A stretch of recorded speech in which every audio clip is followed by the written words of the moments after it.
TRS పాలనలో అవినీతిని నిరూపిస్తే సీఎం పదవికి కేసీఆర్ రిజైన్ చేస్తారా అంటూ ప్రతిపక్ష కాంగ్రెస్ సవాల్ విసిరింది. వాటర్ గ్రిడ్ ప్రాజెక్టులో సీఎం కేసీఆర్ ఆయన కుమారుడైన మంత్రి కేటీఆర్ 2,000 కోట్ల అవినీతికి పాల్పడ్డారని కాంగ్రెస్ నేత మాజీ ఉప ముఖ్యమంత్రి దామోదర రాజనరసింహ ఆరోపించారు. ఉప ముఖ్యమంత్రిగా రాజయ్య అవినీతికి పాల్పడ్డారంటూ ఆయనను బర్తరఫ్ చేసిన సీఎం కేసీఆర్ గతంలో కేంద్ర కార్మిక శాఖ మంత్రిగా తీసుకున్న నిర్ణయాలపై సీబీఐ జరుపుతున్న విచారణకు బాధ్యత వహించరా అని ప్రశ్నించారు. రైతులు అడిగింది నిన్ను రుణమాఫీ 18,000 కోట్ల రూపాయల రుణమాఫీ చేయవు, కానీ 40,000 కోట్ల రూపాయల వాటర్ గ్రిడ్ పథకాన్ని రూపకల్పన చేసి టెండర్స్ పిలుస్తావు. దీని వెనుక ఉన్న మర్మం ఏంది, దీని వెనుక ఉన్న అర్థం ఏంది? ఇందులో సుమారు 2,000 కోట్ల రూపాయల అవినీతి జరిగింది. ఇది తెలంగాణ ప్రజల సొమ్ము. ఇది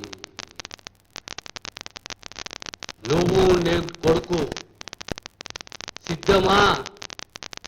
ప్రజావేదిక పైన వాటర్ గ్రిడ్కు సంబంధించి చర్చించుకుందాం. అవినీతి జరిగిందని రుజువు చేస్తాం. రాజీనామా చేస్తావా? మేము రుజువు చేస్తాం. రాజకీయాలకు నిష్క్రమిస్తాం రుజువు చేయకపోతే. నీ కుటుంబ పాలన, నీ అబద్ధాలు, నీ మోసాలు, నీ కుట్రలు, నీ సిద్ధాంతం ఏంది? మాట మూట వేట.